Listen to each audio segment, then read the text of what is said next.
Bonjour à tous. Vous savez, je suis en forme. Dimanche matin, j'ai mon café. Voilà, comme d'habitude, et très contente de vous retrouver. Et alors, de quoi est-ce que nous allons parler aujourd'hui? D'abord, je vais faire une toute petite vidéo où je vous explique tous les cas en néerlandais où on utilise le petit mot er. Parce que c'est vrai, c'est bien de mettre un peu tout ensemble. Et donc, j'ai ici 7 cas où on utilise le petit mot er. Je fais maintenant une toute petite vidéo ici sur la théorie. Et tout de suite après, je fais une vidéo d'exercice parce que c'est ça qui nous apporte toujours le plus. Mais simplement pour vous situer. Donc, le premier er en néerlandais, c'est en fait la traduction de il y a en français. Si vous pouvez traduire il y a en français, ça veut dire que vous pouvez avoir un er en néerlandais. Souvenez-vous, j'ai fait avant une vidéo sur des verbes de position avec er, mais il y avait aussi là-dedans des verbes de mouvement. Voilà, et donc à quoi ça ressemble? C'est er is, er zijn, er ligt, er liggen, er zit, er zitten, etc. Donc, souvenez-vous, mais ça c'est dans la vidéo, ça peut être er plus un singulier ou er plus un pluriel, et ça dépend de ce qui suit. Mais ça, j'explique dans la vidéo. Et donc, ça, c'est le premier er. S'il y a il y a en français, vous pouvez utiliser er et un verbe en néerlandais. Alors, deuxième cas, ce sont donc les prépositions.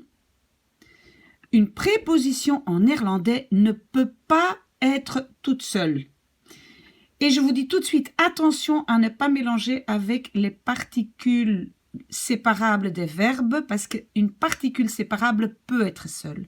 Donc, je peux par exemple dire, qu'est-ce que je vais dire?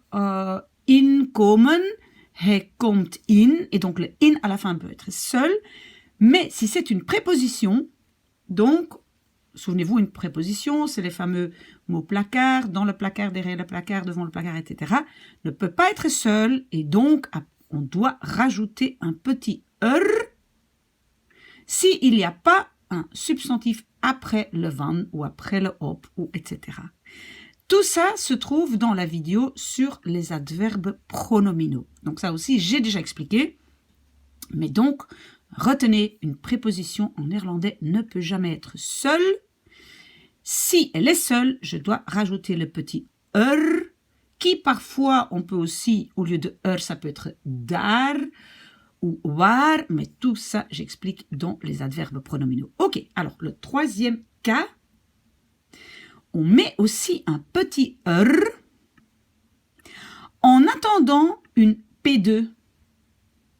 Pourquoi? Parce qu'il y a des expressions qui ont une préposition, et donc j'ai donné un exemple ici, overtuigd zijn van, être convaincu de, et donc parfois, quand il y a toute une phrase qui va suivre, par exemple, je suis convaincu qu'il est malade, donc il y a toute une phrase qui suit, mais en attendant, avec le van, qui entre-temps reste seul, je dois aussi mettre un petit er.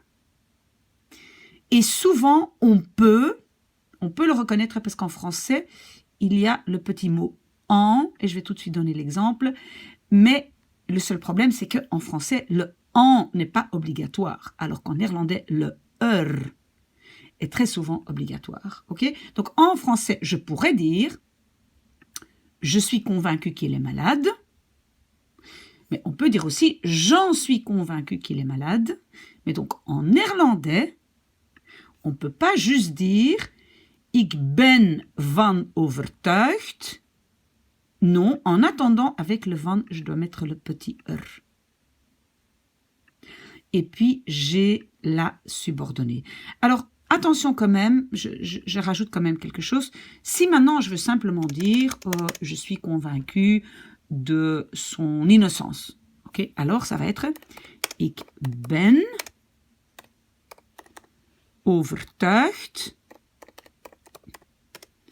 van zijn onschuld. Et onschuld, c'est innocence, pardon. Van zijn onschuld, ok, ici. vous savez que van zijn onschuld, normalement, dans la construction normale, on met ça ici, hein, entre ben et overtuigd. Pourquoi? Parce qu'on sait très bien, un verbe devant, un verbe derrière. Mais j'ai rajouté à ça aussi, pour ceux qui le veulent, quand il y a une préposition, je peux le sortir de là. Okay? Mais donc, on va dire que on va maintenant mettre ce morceau-ci, on va le mettre ici. Voilà, oh là là, il a tout décalé. Donc, voilà.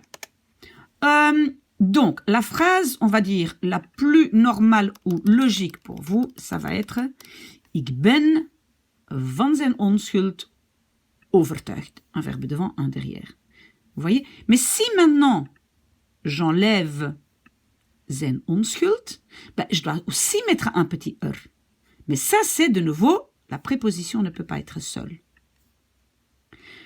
Si maintenant, je suis dans le cas ici, c'est très similaire, et c'est pour ça que je parle des deux, c'est très similaire. Hein. Ici, qu'est-ce que je fais? Je vais rajouter toute une phrase. Donc, on peut dire, ben, le van n'est pas tout seul. Non, mais en attendant, il est seul, donc je mets le petit « er ». Ok, j'espère que ça sera plus clair dans les exercices, parce que j'admets que ce n'est pas si évident. Alors, quatrième cas, « er » veut aussi juste dire là, là-bas. Et alors, ça peut être er, mais ça peut aussi être daar. Hein, quand on met l'accent dessus, daar, là-bas, je suis là-bas. Donc, le petit er peut juste être là-bas. Et alors, en français, parfois, c'est le petit i. Par exemple, j'y suis, c'est ik ben er. Et donc, er, c'est juste un lieu. C'est un endroit. Ça ne remplace rien, c'est juste un endroit. OK? Cinquième cas, et je ne pense pas que j'ai déjà parlé dans ce cas, c'est qu'on a quelque chose qu'on appelle un complément partitif. Bon, peut-être un peu difficile, mais ça veut dire quoi? Partitif, ça veut dire que je vais nommer une partie d'une totalité plus grande. Donc, par exemple, moi, j'en mange 5, mais ça veut dire que si moi, j'en mange 5, il y en a peut-être 10. Donc, partitif, ça veut dire que c'est une partie d'une totalité. On peut oublier ça et on peut juste se dire que en français, on dit « en ». On utilise le mot « en », ok, pour exprimer ça. De nouveau, dans les exercices, ça va être plus clair. Mais attention, le « en », pas du tout le « en Belgique, hein, pas du tout ça. Hein, ça, c'est un endroit, ça, c'est juste en néerlandais « in hein ». Donc, on ne parle pas de ça. On parle de « en ». Par exemple, ici... J'en mange beaucoup. Ben, en, ça veut dire beaucoup d'encore une plus grande totalité. Hein, parce que beaucoup, ça veut dire pas, c'est pas que je mange tout, j'en mange beaucoup. Donc, ce en devient en néerlandais er. Donc, par facilité, vous vous dites le en, qui n'est pas évidemment in en néerlandais, eh bien, je le remplace aussi par er. Ça, c'est le plus facile à retenir au lieu de se dire complément, partitif, etc. Ok? Ik eet veel. Ça va? Ok. Si je n'utilise pas le et je dis ik eet veel, ça veut juste dire je mange beaucoup. Quand je dis ik eet veel, j'en mange beaucoup, mais ça veut dire que au départ, il y a un plus grand nombre. Écoutez, ne vous cassez pas la tête avec ça. On va voir ça dans les exercices. Alors, il y a encore un autre er, donc j'ai aussi parlé dans la construction passive. Et ça, c'est en français, quand on utilise le mot on parle, on travaille, voilà, le on qui existe en néerlandais, qui est men, mais on ne l'utilise pas beaucoup. Donc souvent, quand on dit on en néerlandais, on utilise une construction passive. Et donc, cette construction passive, eh ben, souvent, elle commence par er. Et donc, vous voyez, et j'ai fait une vidéo sur la construction passive. Si vous voulez plus d'exercices, vous me le demandez. Mais voilà, wordt veel gewerkt. Ça va, wordt veel gewerkt. On y travaille beaucoup. Voilà, wordt veel gewerkt. Voilà, je ne sais pas vraiment traduire parce que c'est juste une autre construction. En néerlandais, c'est la construction passive. Posez-moi des questions si ce n'est pas clair. Et alors, le 7e cas et le tout dernier, c'est que le er il est là juste à cause d'une expression. Il y a des expressions, par exemple, eruit zien, avoir l'air, eruit zien, ben, ça fait juste partie de l'expression. Tu as l'air en forme, tu as l'air bien. Je ziet er goed uit. Si maintenant je veux dire tu as l'air fatigué, je ziet er moe uit. Hein, ok. Et donc le ici, il fait juste partie de l'expression. On l'étudie comme si on étudie un mot de vocabulaire. Ok, j'espère que tout ça c'est clair. Je vais faire dans la prochaine vidéo des exercices, mais si jamais vous voulez quand même plus d'exercices sur un